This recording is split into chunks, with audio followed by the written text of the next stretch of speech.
All right, so here we are back out in the hallway. We've already looked at the attic access. Just kind of look in this closet a little bit. Here's where the water heater and furnace vent line comes up through the ceiling. You can see that there's a metal plate on the ceiling where this thing goes through, and you can see at the edge of that plate it's running in the 90s for the temperature. The pipe itself isn't really all that warm. That's actually my reflection. So if we move around a little bit, you can see it moves along the pipe. So and the pipe is also cool to the touch. So, and by pipe I mean duct for anybody that's nitpicky about such things. The insulation around that ducting up in the attic is needing some work. This is another closet. I'm not going to get all the way into one corner because we have so much crap. You can see interior walls, there's a little bit. It's not terrible, but it could definitely use some work. When we put insulation in the attic, it'll be something we'll address.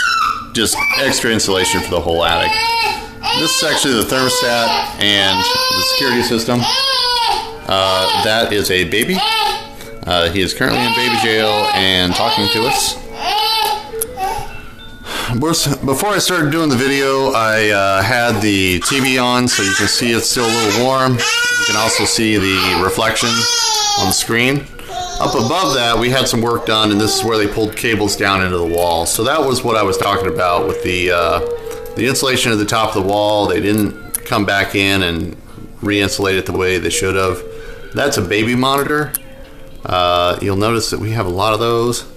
And this is the exterior wall. So this is a good example of where the insulation's been blown away from the eaves of the house. So we'll need to go up in there, put some baffles in, and backfill with insulation. So this is just a hot spot where on the corner of the house it's actually blown. You can see there's almost a drift in there, and then there's a bare spot back away from the eave. But that's because of the same basic reason. Moving along, this is again just another thin spot in the insulation up in the attic.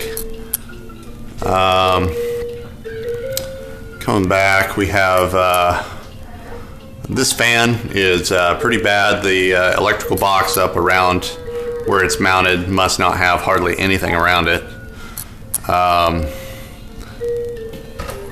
Whereas this light fixture,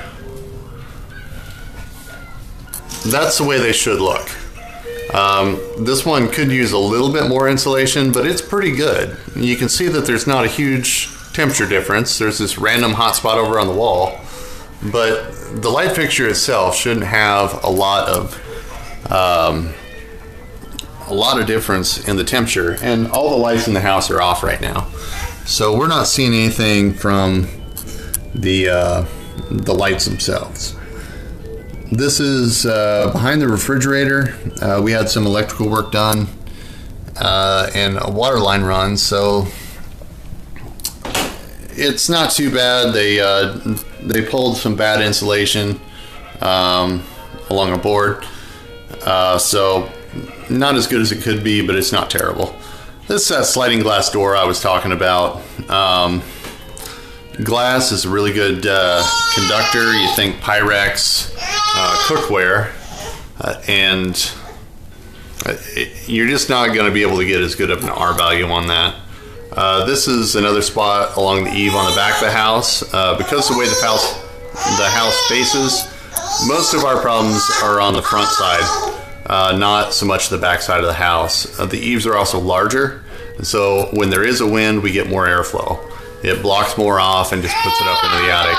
You can see a little spot here, nothing major. This is the interior wall in the kitchen. You can see it pretty much has a hot spot that runs all the way. This is actually the facing on the top of the cabinet, so I'm not really sure what's going on there. This is the interior wall. This was, you can tell the wall starts to get warm, and this is a previous remodel. So this wall was added, and then there's the the area where we had the work done. So they didn't put any insulation up on top of where they tore a small section of wall out after they got done. They put a 2x4 up there, they drywalled over it, and they finished it. So this is our, again, interior wall. This is the backsplash.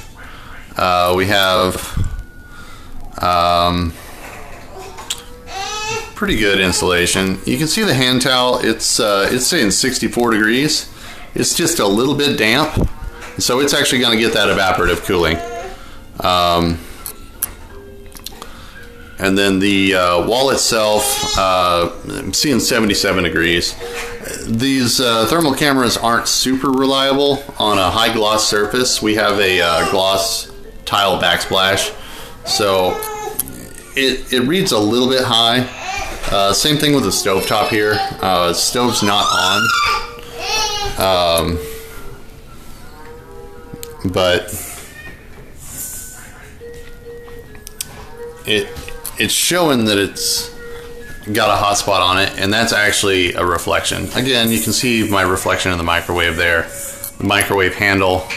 The display will be a little bit warm because, again, that's an electronic thing. So looking back, large area across the ceiling.